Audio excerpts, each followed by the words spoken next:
क्या आपको पता है कि फ़ारेनहाइट और सेल्सियस का मान कब समान होता है? अगर ये पता है तो कमेंट कीजिए, नहीं पता है तो चलिए हम इसको डिटेल पढ़ते हैं। ऐसे ही सब क्वेश्चन दिया गया है, बहुत से क्वेश्चन है, करीब-करीब इसमें 70 क्वेश्चन होगा, तो शुरू से अंत तक देखने की कृपा करें। चलिए क्वेश्चन है, स शक्कर के घोल का तापमान बढ़ाने से, माने शक्कर का जो घोल है उसका माने अगर बढ़ाने से, तापमान बढ़ाने से उसकी विलेयता क्या होगी? तो उसकी विलेयता क्या होगी? घटती है, बढ़ती है, अपरिवर्तित रहती है, पहले घटती है और बढ़ती है। ऑप्शन बताइए कौन-सा सही होगा? तो इसका आंसर बी सही हो जाएगा। आणविक संगठन के द्वारा ऊष्मा का संप्रेषण कहलाता है। आणविक संगठन के द्वारा ऊष्मा का संप्रेषण कहलाता है। चालन है, संवहन है, विकिरण और प्रकीर्णन है। तो इसमें से आंसर क्या हो जाएगा आप बताइए? तो इसका आंसर बी हो जाएगा, संवहन हो जाएगा। इसका आंसर बी सही हो जाएगा। पहाड़ों पर पानी निम्नलिखित तापमान पर उबलते हैं। पहाड़ पर जैसे कि है उसका जो तापमान किस तापमान से उबलने लगता है? 100 सेंटीग्रेड से कम पर, 100 सेंटीग्रेड से अधिक पर, 100 सेंटीग्रेड पे और इनमें से कोई नहीं। तो याद रखिएगा, जैसे जब भी आप पहाड़ पे, जैसे पहाड़ पर रहेंगे, तो यहाँ पे वायु का जो दाब है ना पहाड़ पे, जैसे यहाँ पे कहीं बह रहे हैं, तो यहाँ पे जो दबाव होता है ना, वायु दाब जो होता है कम होता है।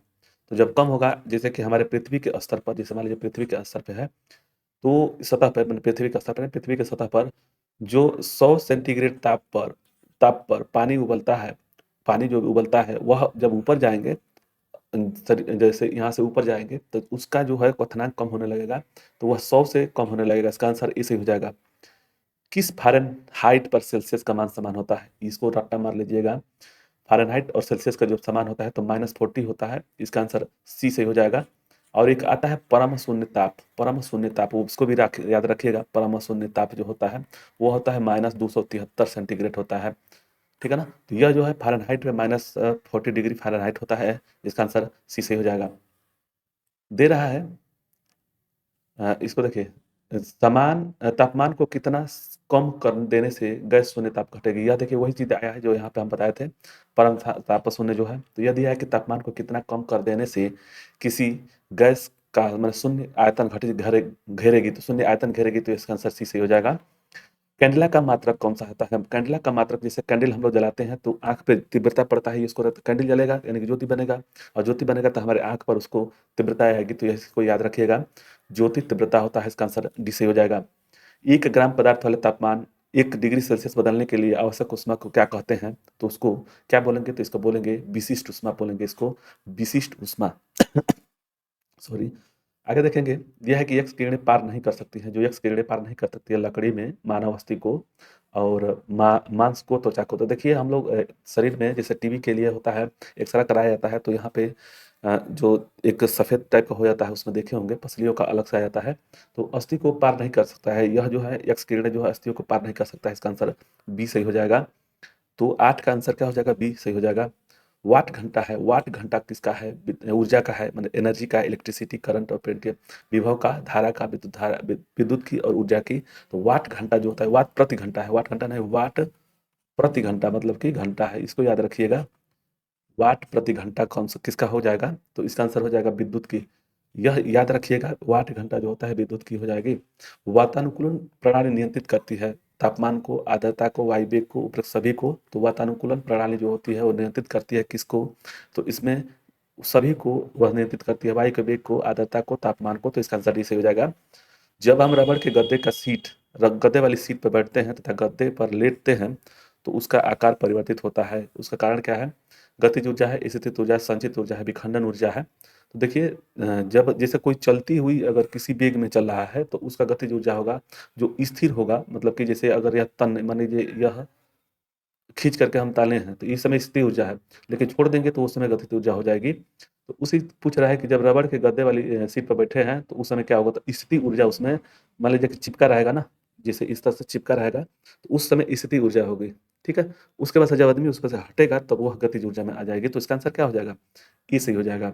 नेक्स्ट है, परम शून्य ताप पर क्या हो जाएगा? परम शून्य ताप पर पानी जमना शुरू हो जाता है, आणविक गति अवरुद्ध हो जाती है, सभी गैसें द्रव में बदल जाती है, उपरोक्त सभी। तो जो परम शून्य ताप होता है वह होता है सभी गैसें द्रव में बदल जाती है। इसका आंसर सी सही हो जाएगा। क्वेश्चन है, परमाणु बम की खोज किसने की थी? ऑप्शन में दिया हुआ है ऑटो हान, एल्बर्ट आइंस्टीन और एडिसन और रदरफोर्ड। तो एडिसन जो बल्ब के आविष्कार किए थे, एल्बर्ट आइंस्टीन आइंस्टाइन है और रदरफोर्ड प्रोटॉनों की संख्या को बताए थे। ठीक है ना? इसमें हो जाएगा परमाणु बम की खोज किसने की थी? तो ऑटो हान हो जाएगा, इसका आंसर इसे हो जाएगा। और परमाणु बम कब बना था? तो यह 1945 में बना था, 1945 में। और यह इसका प्रयोग मतलब कि अमेरिका के द्वारा किया गया था। यह जो है परमाणु बम जो है नाभिकीय परमाणु बम जो है नाभिकीय नाभिकीय विखंडन के विखंडन के सिद्धांत पर कार्य करता है। और यह 1945 में कहाँ गिरा था? तो यह जापान में गिराया गया था। जापान में 2 शहर है, वो एक शहर है हिरोशिमा हिरोशिमा और नागासाकी साकी में गिराया गया था अमेरिका के द्वारा, ठीक है। यह गिराया गया था 6 अगस्त 1945 को, और यह गिराया गया था 9 अगस्त 1945 को। इसमें भी एक नाम है, इसको इसको बोलते हैं हिरोशिमा में जो गिरा गया था वह था नागासाकी, इसमें लिटिल बॉय, ठीक है, लिटिल बॉय। और इसमें जो गिरा था इसको बोलते हैं फैट मैन। ये याद रखिएगा। एक चीज़ इसमें कन्फ्यूजन होता है, इसमें ध्यान दीजिएगा। कन्फ्यूजन क्या होता है कि पहले नागासाकी है कि हिरोशिमा है कि नागासाकी है। तो इंग्लिश में वर्ड कौन सा सबसे पहले आता है? यच आता है, और उसके बाद से यन आता है। तो इसको भी याद रखिएगा।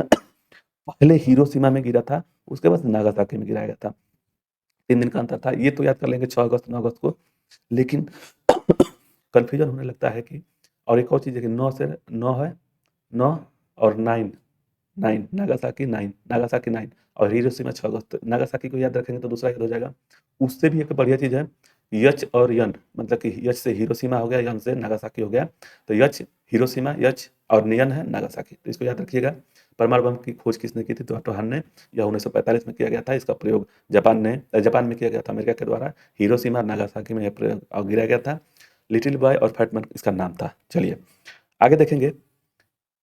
तड़ित की चमक गर्जन सुनाई से पहले दिखाई देती है, मतलब कि इसमें दिखाई दे रहा है कि जो प्रकाश, जो जैसे मान लीजिए कोई तड़क चमकता है, बिजली गिरती है, तो उसका जो चमक है गर्जन सुनाई देने से पहले दिखाई देती है। यानी कि प्रकाश की जो चाल है ध्वनि की चाल से कम होती है, अधिक होती है। जो प्रकाश का जो चाल होगा ना, प्रकाश का जो चाल होगा वह ध्वनि से अधिक होगा, ध्वनि से अधिक होगा। इसको याद रखिएगा। इधर नहीं, ये इधर बनेगा, ठीक है ना। इसकी चाल जो है प्रकाश की चाल ज़्यादा होगी। तब इसमें क्या कर रहा है? गर्जन से अधिक निकट है, प्रकाश निर्वात में नहीं गुजर सकती है। ये नहीं गलत है, प्रकाश निर्वात में गुजर सकती है। ध्वनि जो है किसी माध्यम में नहीं बिना माध्यम को चल ही नहीं सकती है। प्रकाश की गति ध्वनि की गति से अधिक होती है। इसका आंसर सी सही हो जाएगा। तो 14 का आंसर क्या हो जाएगा? सी सही हो जाएगा। दिया है कि 15 नंबर क्वेश्चन है कि 3000 एंगस्ट्रॉम तरंगदैर्घ्य की आवृत्ति होगी। कितना होगा आवृत्ति? तो 15 का आंसर क्या हो जाएगा? ए सही हो जाएगा। 1 × 10 का पावर 15 हर्ट्ज होता है। इसका आंसर ए सही हो जाएगा। दिया है 16 नंबर क्वेश्चन है कि निम्नलिखित में से किसे सूर्य प्रकाश के नाभि बिंदु पर लाने का प्रयोग किया जा सकता है? जैसे कि अच्छा, नाभि बिंदु पर मतलब एक जगह पे उत्तल इसका, समतल दर्पण का, अवतल दर्पण का, उत्तल दर्पण का, ठीक है। उत्तल दर्पण, अवतल दर्पण, समतल दर्पण, अवतल लेंस।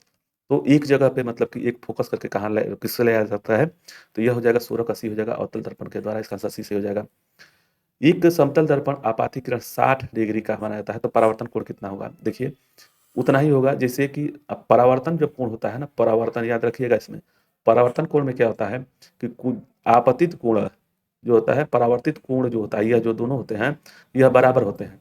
तो अगर ये 60 का आ रहा है तो ये भी 60 का हो जाएगा। तो इसका आंसर सी सही हो जाएगा। परावर्तन कोण में जो परावर्तित कोण होती है वो समान होती है, और यह इसको एक लंब डाल करके इसको देखा जाता है यहाँ से। तो यह जो 60 डिग्री का अगर ये है तो ये भी 60 डिग्री का होगा। तो इसका आंसर सी सही हो जाएगा 17 का। 18 देखें कि सूर्य की किरणें कितने रंग होती हैं? जो सूर्य की किरणें में जो कितने रंग होती हैं, इसको सब लोग जानते होंगे। इसका आंसर दीजिए। 7 होती हैं। इसका आंसर डी सही हो जाएगा। सर सीवी रमन को उनके लिए कार्य के लिए नोबेल पुरस्कार मिला था। मतलब कि सीवी रमन को उनके किस कार्य के लिए नोबेल पुरस्कार मिला था? तो आप बताइए कितना, कौन सा आंसर सही होगा? एक्स किरणों के अध्ययन के लिए, प्रकाश के प्रकरण के अध्ययन के लिए, कॉस्मिक किरणों के अध्ययन के लिए, और इनमें से कोई नहीं। तो आप बताइए इसमें से कौन सा आंसर सही होगा? बोलिए। तो इसका आंसर हो जाएगा प्रकाश का प्रकीर्णन होता है। इसका आंसर बी सही हो जाएगा। सूर्य की किरणों की तीव्रता मापने के लिए किस उपकरण का प्रयोग करते हैं? या कहलाता है, क्या कहते हैं उसको? एस्ट्रोमीटर, कैक्सकोग्राफ, एक्टियोमीटर और बैरोमीटर। तो जो बैरोमीटर होता है यह वायुमंडल के दाब को मापने के लिए किया जाता है। एक्टियोमीटर जो है इसका आंसर हो जाएगा, बोलिए आप बोलिए कितना हो जाएगा, कौन सा आंसर? तो इसका आंसर सी सही हो जाएगा, एक्टियोमीटर होता है।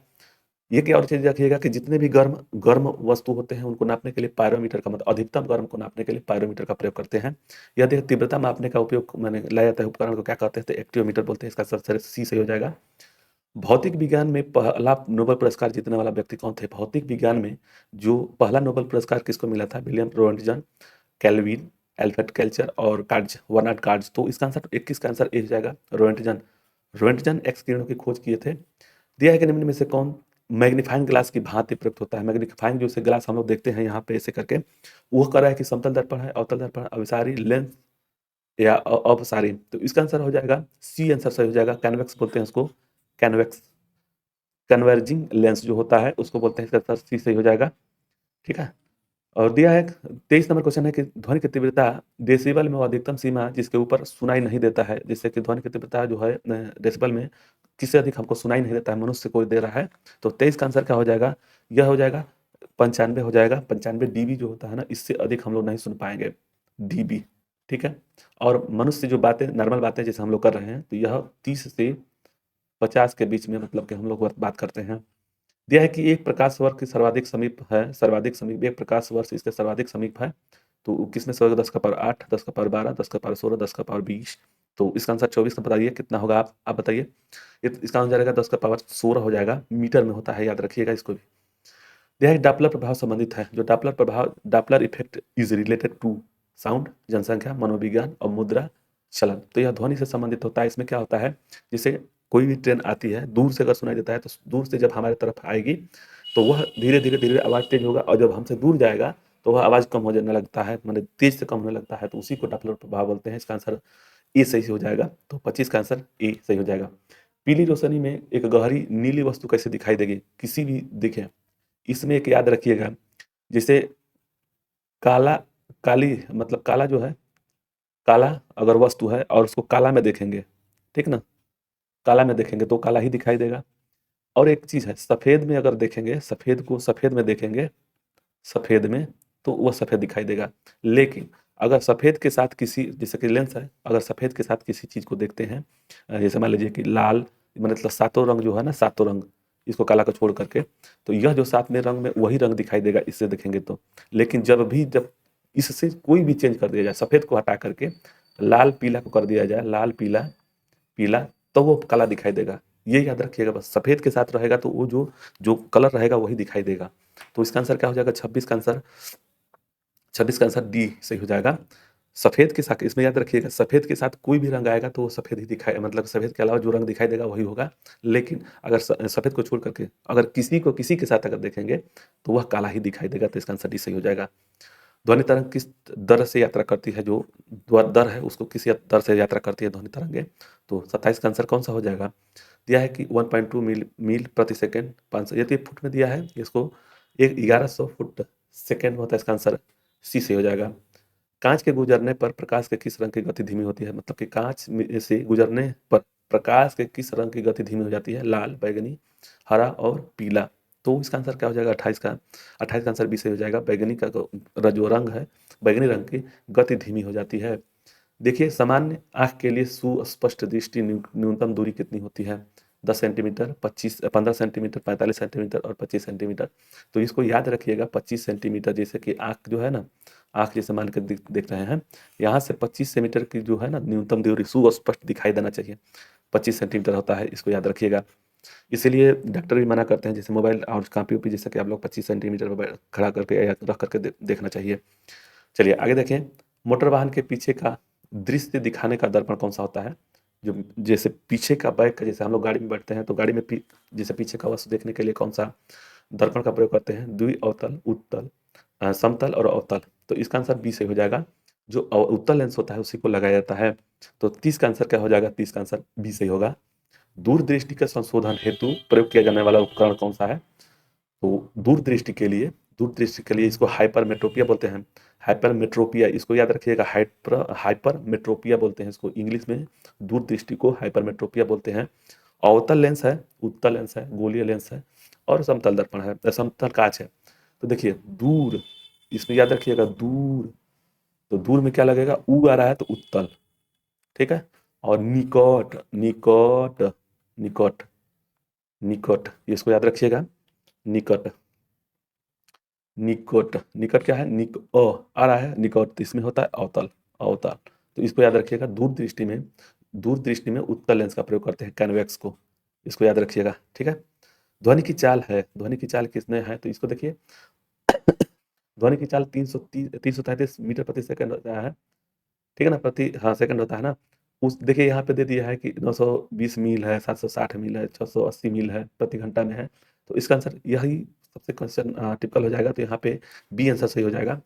कैमरे के किस प्रकार का लेंस का उपयोग करते हैं, जो कैमरे पर जिसे हम लोग देखते हैं, मान कैमरे पर जो वीडियो बनता है, वह लेंस कौन सा प्रयोग करते हैं, उत्तल लेंस का, अवतल लेंस का, वर्तुकाकार और समान मोटाई का। तो इसका आंसर 33 का ए सही हो जाएगा, कन्वेक्स होता है, इसका आंसर सी ए सही हो जाएगा, उत्तल लेंस का। स्थिर ताप पर कंडक्टर में वहनशील तरंग दोनों छोरों के बीच का महत्वपूर्ण अंतर के अनुपात को क्या कहते हैं। जूल का नियम, ओम का नियम, लेंज का नियम, फैराडे का नियम। तो 34 का आंसर हो जाएगा ए, जूल का नियम होता है। स्थिर ताप पर कंडक्टर में वहनशील तरंग के दोनों छोरों के बीच महत्वपूर्ण अंतर के अनुपात को क्या कहा जाता है, तो वह जूल का नियम है। यह नियम जो है जूल का है। तो इसका आंसर क्या हो जाएगा, ए सही हो जाएगा। 35 देखेंगे कि एक वस्तु को कहाँ रखा जाए ताकि उसका एक मूल तथा आभासी स्थिति उन्नतोदर लेंस समान आकार में पाई जाती है। देखिए यह पूछ रहा है कि मैंने किसी वस्तु को, जैसे यह मान लीजिए लेंस है, उत्तल लेंस पे उन्नतोदर पे, यानी कि उत्तल दर्पण पे, यहाँ पे कहाँ पे रखा जाए कि इसमें जो है समान आकार में दिखाई दे, समान आकार में। तो एक फोकस दूरी होगा, तो इसका आंसर कौन सा हो जाएगा, अनंत पे रखने पे। इसका आंसर डी से हो जाएगा 35 का।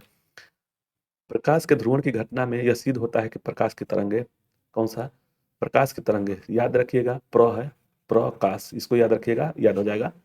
प्रकाश यानी कि अनुप्रस्थ, इसमें है, तो इसका आंसर सी सही हो जाएगा। प्रकाश का ध्रुवण घटना किससे होता है, तो ये सी आंसर सही हो जाएगा। तो 36 का आंसर सी सही होगा। और इसमें ध्व है ना, ध्वनि, ध्वनि जो ध्वनि होता है अनुदैर्ध्य होता है, इसको भी याद रखिएगा। साथ में रेलगाड़ी जब स्टेशन पर पहुंचती है तो अपनी स्वाभाविक ध्वनि आवृत्ति से बढ़ती हुई लगती है, इसका कारण क्या है। तो जो वही देखिए जो है दिया हुआ है कि रेलगाड़ी या कोई भी चीज जब आपके पास समीप आती हुई तो उसका आवाज जो है आवृत्ति है बढ़ती हुई दिखाई सुनाई देगी, तो वह होता है डॉपलर का प्रभाव। इसका आंसर बी सही हो जाएगा। 37 का आंसर बी सही हो जाएगा। ल्यूमेन किसका मात्रक है, ल्यूमेन किसका मात्रक होता है, प्रकाश का, तरंगदैर्ध्य का, ज्योति फ्लक्स का, इनमें से कोई नहीं। तो इसका आंसर हो जाएगा ल्यूमेन जो है मात्रक है किसका, तो वह ज्योति फ्लक्स का है, इसका 38 का सी सही हो जाएगा। नेक्स्ट देखेंगे निकट दृष्टि दोष में पीड़ित व्यक्ति को चश्मे का प्रयोग कहते हैं, निकट दृष्टि दोष। अभी हम लोग देखें दूर दृष्टि में दूर उत्तल लेंस का प्रयोग करते हैं, ये याद रखिएगा। तो उसी तरह से निकट में यानी कि इसको क्या कहेंगे, मायोपिया। उसको दूर दृष्टि को हाइपरमेट्रोपिया बोलते थे और निकट दृष्टि दोष को मायोपिया बोलते हैं। तो इसमें हो जाएगा कौन सा, तो अवतल लेंस का प्रयोग करते हैं, अवतल लेंस का प्रयोग करते हैं। तो इसका आंसर ए सही हो जाएगा। इंद्रधनुष में किस रंग का विक्षेपण अधिक होता है, विक्षेपण मतलब कि दिया है कि which colour has maximum depression in rainbow, depression depression dispersion dispersion है, विक्षेपण बोला है बैगनी कलर का, पीला, लाल और नीला का। तो 40 का आंसर कौन सा हो जाएगा, तो सी हो जाएगा, लाल का। आगे निम्नलिखित में से किसकी भेदन क्षमता अधिक होती है, अल्फा किरणें, बीटा किरणें, गामा किरणें, न्यूट्रॉन। तो इसका आंसर सी से हो जाएगा। जो गामा किरण की होती है भेदन क्षमता अधिक होती है, तो 41 का आंसर सी सही हो जाएगा। 42 क्वेश्चन है कि अलग अलग तारे का रंग अलग अलग होता है, निम्न में से किसके कारण से होता है, चाल, दूरी, तापमान और उसकी इनकी प्राकृतिक। तो देखिए जो अलग अलग तारे हैं उनका रंग अलग अलग उसके तापमान पर निर्भर करता है। तो 42 का आंसर कौन सा हो जाएगा, सी सही हो जाएगा, टेम्परेचर पर निर्भर करता है। मृगा तृष्णा का कारण क्या है, मृग मृग तृष्णा का कारण क्या है, तो इसको याद रखिएगा। पूर्णांतरिक परिवर्तन है, विसर्जन है, परावर्तन है, अपवर्तन है। तो देखिए इसको याद रखिएगा। परावर्तन में किसी एक सतह से कोई किरण आती है और वह निकल जाती है, तो किसी एक सतह से मतलब कि सतह से आती है उसे टकरा कर निकल जाती है, इसको परावर्तन बोलते हैं। अपवर्तन क्या होता है कि सघन माध्यम या विरल माध्यम से, ठीक है ना, सघन माध्यम से विरल में या विरल माध्यम से सघन में जब जाती है, सघन माध्यम में जब जाती है, इसको याद रखिएगा। अपवर्तन में यही चीज होता है कि वह अपने अक्ष से नजदीक हो जाता है। जैसे कि अगर सघन विरल से सघन में जाती है तो वह अक्ष के नजदीक आ जाती है, और वहीं पे अगर सघन से विरल में जाती है तो वह अक्ष से दूर हटता है। यह अपवर्तन का कार्य है। मृग तृष्णा जो होता है, यह जो होता है कोई वस्तु जिससे मृग तृष्णा में जैसे आप देखिएगा वह उल्टा दिखाई देता है, तो वह पूर्ण आंतरिक परावर्तन के कारण से होता है। तो 43 का आंसर इसे हो जाएगा। जो मृग तृष्णा याद रखिएगा वह पूर्ण आंतरिक परावर्तन के कारण से होता है। अष्टभुजा प्रिज्म में कितने फलक होते हैं, इसको बहुत इंपॉर्टेंट, आप बताइए कितना होगा, आप ही बताइए कि कितना होगा। अगर नहीं पता है तो हम बताएंगे। एक होता है प्रिज्म, ठीक है ना, प्रिज्म। तो प्रिज्म में कितना हो जाएगा, 44 का आंसर बताइए। देखिए अष्टभुजा है, अष्टभुजा यानी कि 4 और ये इस तरह से अष्टभुजा हो जाएगा। ठीक, अब ये कह रहा है कि अष्टभुजा में कितने प्रिज्म फलक हो जाएंगे। फलक तो 4 तो ये दिखाई दे रहा है ना, 4 मतलब कि 8 और एक ऊपर एक नीचे, जैसे कि इसका क्षेत्र ऐसे बन जाएगा ऐसे, ठीक ना। और ऊपर का जो है ना, ऊपर ऊपर यह अष्टभुजा में हो जाएंगे, तो एक ऊपरी फलक हो जाएगा, एक निचली, और 8 को ये है, तो 10 हो जाएंगे प्रिज्म में। और एक और होता है पिरामिड में, पिरामिड, इसको भी याद रखिएगा, पिरामिड, इन दोनों में अंतर होता है। प्रिज्म क्या होता है, जैसे ईंटा होता है ना, ईंट को देखिए, ईंट जैसे है कि जैसे 4 है तो 4 ईंट एक तरह से प्रिज्म है। ईंटा जो होता है, ईंट होता है, एक प्रिज्म होता है। वह जैसे चारों एक फलक होगा, नीचे होएगा ऊपर हो गया, तो मान लीजिएगा अगर ईंटा का 4 फलक हो गए, 4 फलक का है, तो 4 नहीं मतलब कि चरकों है, तो यह जो नीचे का एक हो जाएगा, एक ऊपर का हो जाएगा, एक 4 हो जाएगा, तो 4 2 6 हो जाएगा। उसी तरह से होता है प्रिज्म। क्या होता है पिरामिड, प्रिज्म जो होता है ऊपर नीचे सेम सेम होता है, याद रखिएगा। पिरामिड क्या होता है कि जैसे अगर चतुर्भुज में बन गया, तो यह पिरामिड ऐसे बनता है, ऊपर पतला रहेगा पिरामिड, ठीक है ना, ये याद रखिएगा। ये दोनों में यही अंतर होता है, प्रिज्म और पिरामिड में, यह मैथ में पढ़ेंगे हम लोग, ठीक है। तो इसका आंसर इसे हो जाएगा। दो समांतर दर्पणों के बीच कितने प्रतिबिंब देखे जा सकते हैं। इसमें याद रखिएगा, जब दो दर्पण समान अंतर पे, जैसे कि इसमें कोई डिग्री नहीं बनता है ना, तो इसमें अनंत बन जाएगा। इसका आंसर डी से हो जाएगा। रोशनी के लिए प्रयुक्त साधारण ट्यूबलाइट में होता है, जो रोशनी में प्रयुक्त साधारण ट्यूबलाइट में कौन सा क्या होता है, फ्लोरोसेंट पदार्थ है अक्रिगस, वह अक्रिगस। एक फिलामेंट परावर्तन पदार्थ फ्लोरेंट परावाष्प, और दो फिलामेंट फ्लोरोसेंट पदार्थ और पारावाष्प। तो जो एक रोशनी के प्रयुक्त मैंने जो ट्यूबलाइट होता है उसमें कौन सा क्या होता है, तो यही जानना है। तो इसका आंसर आप बताइए कितना होगा आप लोग। तो इसका आंसर डी से हो जाएगा, फिलामेंट हो जाएगा। फिर दो फिलामेंट होंगे, जैसे देखिए ट्यूबलाइट होता है ना, पहले का ये जमाना था, जैसे यहाँ पे दो फिलामेंट हो जाएंगे, एक यहाँ पे एक यहाँ पे, ये हो गया फ्लोरेसेंट पदार्थ, और पारा का वाष्प होता है, इसमें जो भरा रहता है वो पारा का वाष्प और फ्लोरेंस पदार्थ होता है, और दो फिलामेंट होता है, ठीक है। चलिए, रासायनिक ऊर्जा का विद्युत ऊर्जा में परिवर्तन को क्या कहते हैं, इसको याद रखिएगा। यह हो जाएगा बैटरी, जो बैटरी है उसको हम लोग रासायनिक ऊर्जा में परिवर्तित करते हैं, उसको फिर विद्युत ऊर्जा में प्रयोग करते हैं। डायनमो जो होता है, देखिए डायनमो क्या है, एक यंत्र है, यंत्र है यानी कि यह क्या है, यांत्रिक ऊर्जा से हम लोग विद्युत ऊर्जा में प्रयोग करते हैं। वहीं पे जो मोटर होता है, मोटर, इसमें मोटर जो होता है ना, मोटर, वह उल्टा इसका काम करता है। मोटर जो होता है इसका उल्टा काम करता है, वो विद्युत ऊर्जा से यांत्रिक ऊर्जा में प्रयोग करता है। हीटर जो हो गया, यह जो हो गया क्या है, विद्युत ऊर्जा को ऊष्मा ऊर्जा में चेंज करता है। विद्युत ऊर्जा जब लेता है तो वह हीटर गर्म होता है, तो यह क्या होता है, विद्युत ऊर्जा से वह ऊष्मा ऊर्जा में प्रयोग करता है, ऊष्मा। इसको याद रखिएगा, परमाणु बम विखंडन से सिद्धांत पर कार्य करता है, इसको तो जानते ही होंगे। वायुदाबी मापी वायु दबाव नापती है, मतलब बनाती है किस पे, केवल नीचे की ओर, केवल ऊपर की ओर, सभी दिशाओं में, और वह दबाव नहीं बनाती है। तो जो वायु जो दबाव बनाती है, सभी साइड में बनाती होगी कि नीचे बनाती है, आप बताइए इसका आंसर कौन सा होगा। तो इसका आंसर सही हो जाएगा सी, सभी दिशाएं में बनाती है। मुक्त रूप से निलंबित चुंबकीय चुंबकीय सुई किस दिशा में लटकती है। अगर मान लीजिए किसी भी वस्तु को अगर हम लटकाते हैं, तो वह जो है उत्तर दिशा में, उत्तर और दक्षिण दिशा को प्रयोग में लाता है, ठीक है ना। तो इसको याद रखिएगा, मुक्त रूप से अगर निलंबित मतलब कि किसी चीज को अगर लटकाया जाता है, मतलब कि एक चुंबक को, तो उत्तरी दिशा में उसका मेन हो जाएगा, ध्रुव हो जाएगा। तो इसका आंसर उत्तर और दक्षिण दिशा हो जाएगा। तो इसका आंसर 49 का क्या हो जाएगा, बताइए। इसका आंसर बी सही हो जाएगा। नेक्स्ट है, चुंबकीय कंपास की सुई किस ओर इंगित करता है। याद रखिएगा, चुंबकीय उत्तर, चुंबकीय दक्षिण, चुंबकीय उत्तर और दक्षिण, और इनमें से कोई नहीं। तो जो कंपास की सुई किस ओर इंगित करता है, इसको याद रखिएगा। इसका मेन ध्रुव जो होता है उत्तर साइड में होता है, लेकिन यह दोनों साइड में चलता है, मतलब कि उत्तर और दक्षिण के लिए। तो 50 का आंसर कौन सा हो जाएगा, सी से हो जाएगा, सी से हो जाएगा, ठीक है। इलेक्ट्रॉन बोल्ट मात्रक है, इलेक्ट्रॉन जो बोल्ट है इसका मात्रक कौन किसका है, तो शक्ति का है, विभवांतर का, इलेक्ट्रॉनिक चार्ज का, ऊर्जा का। तो इसका आंसर क्या हो जाएगा, 51 का, 51 का आंसर डी से हो जाएगा। इलेक्ट्रॉन बोल्ट जो होता है ऊर्जा का मात्रक होता है। विद्युत आवेश की इकाई क्या है, विद्युत आवेश यानी विद्युत मात्रा के आवेश की इकाई क्या होगा। देखिए एम्पियर धारा का होता है, विद्युत धारा का, इसको याद रखिएगा। ओम विद्युत प्रतिरोध का होता है, प्रतिरोध का होता है। और वोल्ट विभवांतर का होता है, विभवांतर, विद्युत विभवांतर का होता है। और कूलाम जो होता है, यह इसका आंसर हो जाएगा, कूलाम। इसका आंसर डी से हो जाएगा। एक तार के एक धातु के तार में विद्युत प्रवाह होता है, इलेक्ट्रॉन के कारण, प्रोटॉन के कारण, आयन के कारण, उपरोक्त में से कोई नहीं। तो जो एक धातु है उसमें तार में विद्युत का प्रवाह होता है, इसमें से कौन से कारण है? तो इसका आंसर हो जाएगा 53 का। आप बताइए कितना होगा? कमेंट करिए। तो इसका आंसर हो जाएगा ए, इलेक्ट्रॉन के कारण। टेलीफोन लाइन में प्रवाहित ऊर्जा, टेलीफोन लाइन में प्रवाहित ऊर्जा ध्वनि ऊर्जा में, विद्युत ऊर्जा में, रेडियो ऊर्जा में या यांत्रिक ऊर्जा में? तो जो टेलीफोन में जो धारा प्रवाहित होती है वह विद्युत ऊर्जा में रहता है। तो इसका आंसर क्या हो जाएगा? 54 का आंसर हो जाएगा बी। नेक्स्ट है, सोलर सेल बदलते हैं, जो सोलर सेल है वो बदलते हैं किसमें? तो प्रकाश ऊर्जा को विद्युत ऊर्जा में। तो इसका आंसर कौन सा हो जाएगा? जो प्रकाश जैसा सोलर सेल लगा हुआ है तो इस पे प्रकाश पड़ता है सूर्य का, तो यह सूर्य का प्रकाश पड़ने से विद्युत ऊर्जा विद्युत बनाता है। तो इसका आंसर बी सही हो जाएगा। तो 55 का आंसर बताइए, बी सही हो जाएगा। स्थिर तापमान पर कंडक्टर के वहनशील तरंगों के बीच महत्वपूर्ण अंतर के अनुपात को क्या कहा जाता है? जूल का नियम है, ओम का नियम है, लेंज का नियम है, फैराडे का नियम है। तो 56 का आंसर क्या हो जाएगा? 56 का आंसर हो जाएगा ओम का नियम। यह स्थिर तापमान पर कंडक्टर के दोनों छोरों के बीच महत्वपूर्ण जो अंतर अनुपात होता है उसको क्या कहते हैं? तो ओम का नियम बोलते हैं। शुष्क सेल में कार्बन की छड़ क्या कार्य क्या है? शुष्क सेल में कार्बन की छड़ का कार्य क्या है? एनोड है, कैथोड है, दोनों है, इनमें से कोई नहीं है। तो 57 का आंसर इसे हो जाएगा, एनोड होता है।